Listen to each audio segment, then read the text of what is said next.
Hey there, folks. You might call me a self-improvement enthusiast, or as my buddy calls me, a self-help junkie. Okay, maybe he's got a point. I've tried it all.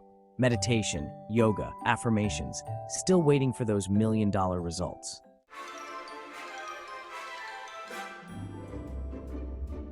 My journey into the weird world of self-improvement began with a simple question. What if the key to unlocking my true potential wasn't about rigid discipline, but about embracing the absurd? From the outside, these unconventional methods might seem like a recipe for disaster, but I was determined to give them a fair shot, to silence my inner skeptic and embrace the unknown. So buckle up, folks, and get ready for a wild ride as I share the highs, the lows, and the downright hilarious moments from my adventures in alternative self-improvement. This isn't your grandma's self-help journey, folks. This is about to get weird.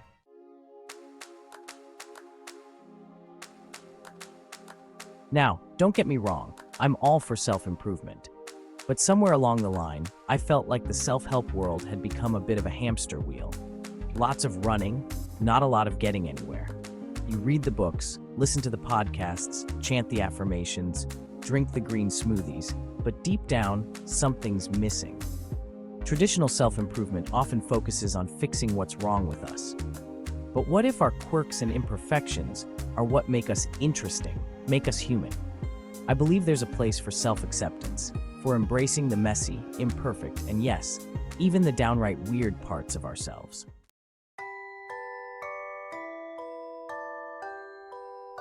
So, I decided to take a step back from the conventional self-help playbook. I put down the green smoothie and started to explore the world of alternative self-improvement. I'm talking about practices that challenge the status quo, that embrace humor and playfulness. I stumbled upon websites with titles like Laugh Your Way to Enlightenment and The Power of Talking to Your Plants. At first, I was skeptical. Some of these practices seemed downright bonkers, but a tiny part of me, the part that was tired of the self-help hamster wheel, was curious. Could there be something to these unconventional methods?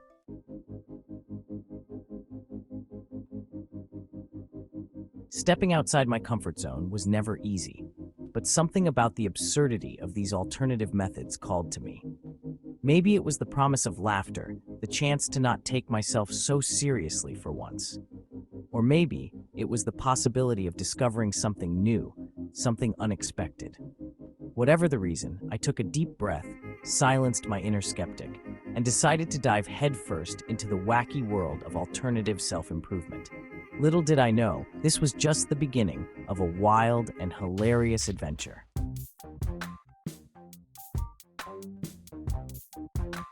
First up on my wacky self-improvement journey, laughter yoga. The thought of fake laughing with strangers wasn't exactly my idea of a good time, but I figured, hey, it's gotta be better than another lecture mindfulness, right? Walking into that room was like entering an alternate dimension where forced laughter was the norm. Our instructor, Brenda, greeted everyone with a booming, "Good morning, laughter warriors." She explained that laughter yoga combines deep breathing exercises with forced laughter, which eventually tricks your brain into genuine mirth. She promised benefits from reduced stress to increased happiness. Who wouldn't want all that from a little fake laughter, right?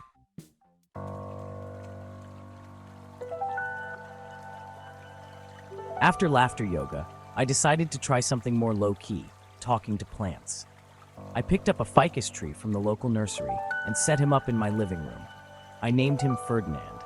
Every day, I'd sit by Ferdinand, sharing my hopes, dreams, and anxieties.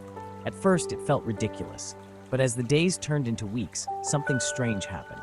I started to look forward to our little chats. Ferdinand became a silent confidant, a non-judgmental listener who never interrupted or offered unsolicited advice.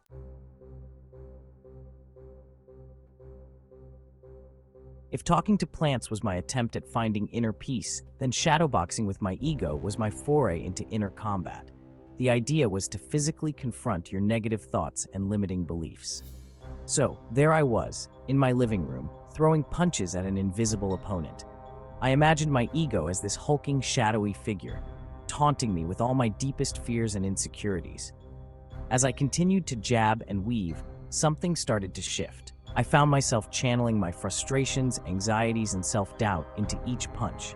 And you know what? It felt kind of good.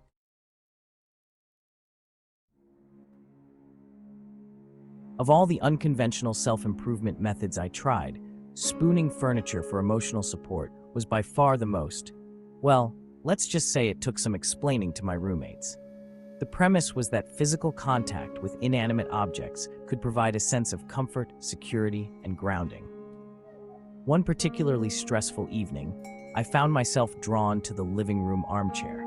It was a big, sturdy thing, upholstered in a plush velvet that practically screamed, "Come spoon with me, my emotionally fragile friend." And so I did. I curled up against the armrest, feeling the soft fabric against my cheek, and just breathed.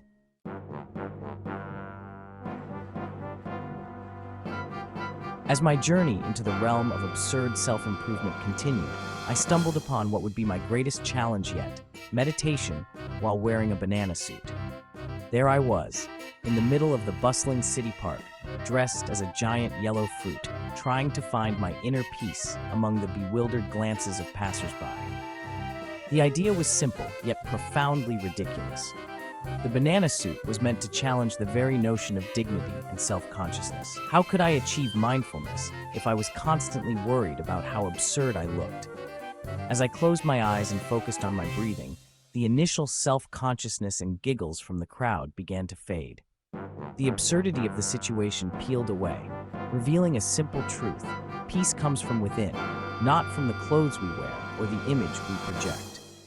By the end of the session, something had shifted within me. The banana suit, once a source of embarrassment, had become a badge of honor.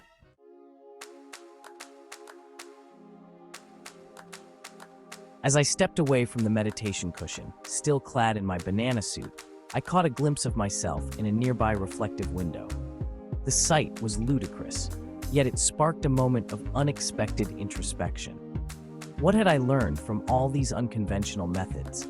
Each bizarre experiment had forced me to confront my fears, insecurities, and societal norms. I realized that these experiences were not just about seeking laughter or shock value. They were about breaking free from the constraints of conventional self-improvement methods.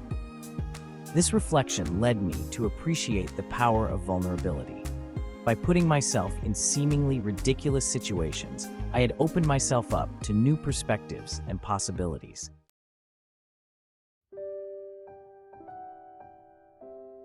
One of the most profound insights came from an unlikely source during my banana suit meditation. A young child, watching me with wide-eyed curiosity, approached and asked, "Are you happy?" This simple question, so direct and innocent, caught me off guard. It made me pause and genuinely consider my happiness and the role these experiments played in it. The truth was, these quirky self-improvement methods had brought more joy and laughter into my life than any traditional technique ever had.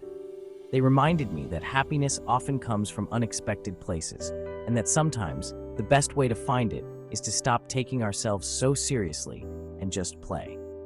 This realization was liberating. It reaffirmed my belief that self-improvement doesn't have to be a solemn quest.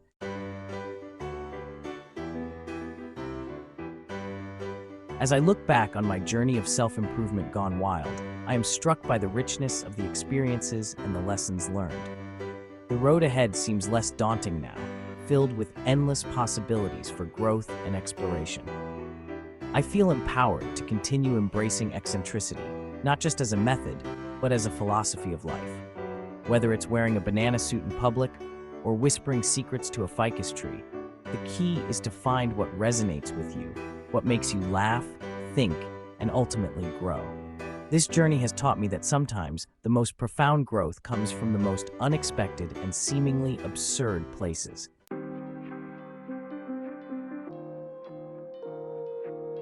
As our exploration of unconventional self-improvement methods draws to a close, it's important to reflect on the journey that has been both whimsical and unexpectedly enlightening. Starting with laughter yoga, and progressing through talking to plants, shadowboxing my ego, and even spooning furniture, each method brought its own set of challenges and laughs. Yet, beneath the humor and absurdity, there were profound moments of insight that transformed my understanding of personal growth. The journey kicked off with skepticism and a dash of curiosity, leading to situations that often bordered on the ludicrous. Yet, as I navigated through each bizarre practice, the initial discomfort gave way to a unique form of learning. The process wasn't just about the methods themselves, but about stepping outside conventional norms and embracing the discomfort that comes with trying something completely different. This narrative isn't just about self-improvement. It's about the courage to experiment and the ability to find joy and learning in the most unexpected places. It's about not taking ourselves too seriously and recognizing that sometimes the path to self-discovery can be as unconventional as the methods themselves. As we wrap up this recount, the overarching takeaway is clear. Personal growth doesn't have to be a solemn or strictly structured endeavor. It can be fun, it can be bizarre, and above all, it can be deeply rewarding.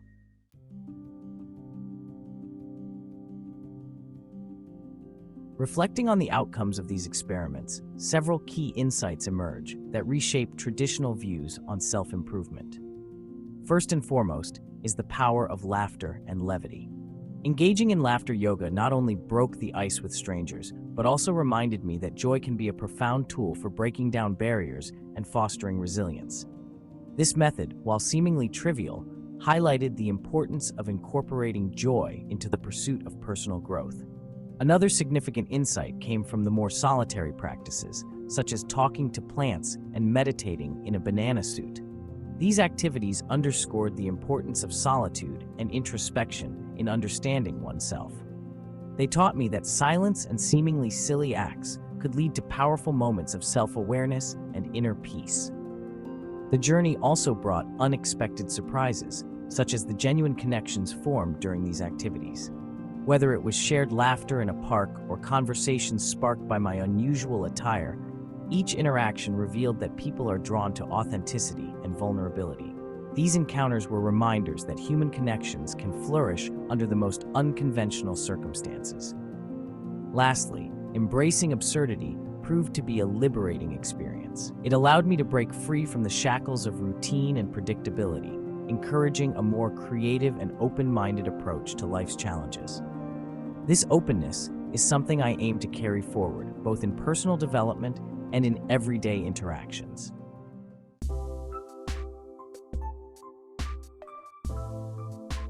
As we conclude this narrative, I extend an invitation to you, the viewers and readers, to explore your own unconventional methods of self-improvement.